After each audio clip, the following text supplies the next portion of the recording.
এতক্ষণ কেন বসে আছেন মানে এই রেশনের দোকানের সামনে? আমি আমার এখান থেকে অবজেকশন আসলো পাড়ায়, আসার পরে খবর পাঠানো দোকানটা বন্ধ করে শুনলাম পালিয়ে গেছে। যত সময় না আসবে তত সময় এখানেই বসে কি দোকান এটা?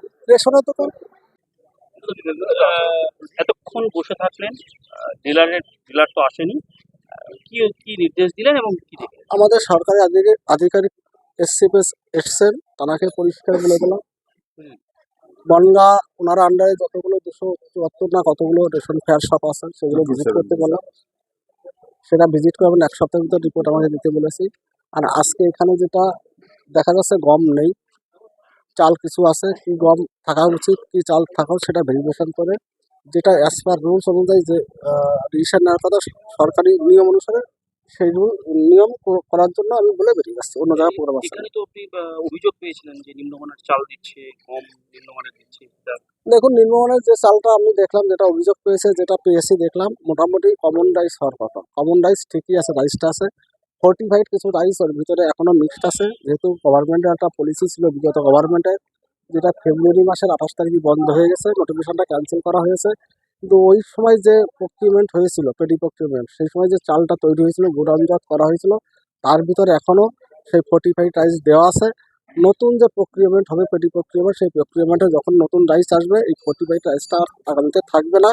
এবং যেহেতু বিগত দিনে যেভাবে একটা 10% ব্রোকেন চাল দেওয়া হতো, সেই 10% ব্রোকেন চাল এখন আর দেওয়া হবে না, সেটা অনলি 5% ব্রোকেন চাল থাকবে। চালের কোয়ালিটিও সেক্ষেত্রে বাড়বে এবং চালের যে ময়শ্চারাইজার পার্টটা যেটা থাকা উচিত অ্যাজ পার গভর্নমেন্ট রুলস অনুযায়ী, যেটা বিগত দিনে মেনটেন হতো না, দুর্নীতির আখড়া ছিল, সেটাও বন্ধ হবে।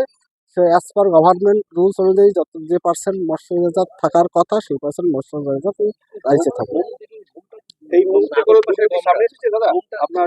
দেখুন, গম মোটামুটি যেটা দেখলাম গম মোটামুটি ঠিকই আছে, এফসিআর গম, যেহেতু কালার একটু ডিস্টার্ব আছে। অ্যাকচুয়ালি আমরা পশ্চিমবঙ্গে গম পাই পাঞ্জাব আর হরিয়ানার গম।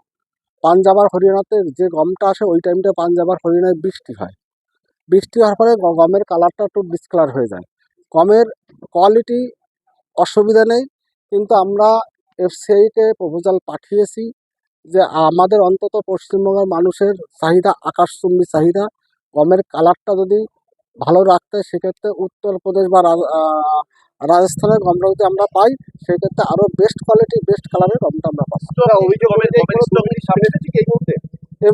গমের স্টক নিয়ে যে পার্টটা হয়েছে সেটা আমাদের দায়িত্বের সরকারি আধিকারিক এসেছেন, তাকে বললাম তিনি দেখবেন, তিনি ভেরিফিকেশন করবেন কি স্টলমিং পেরে না কি স্টক থাকা উচিত, খাতাপত্র তিনি দেখবেন কি থাকা উচিত আর কি আছে, সেটা দেখে তিনি রিপোর্ট করবেন। ডিলার তো এখনো আসেনি। ডিলার আসেননি, তার স্টাফ আছে।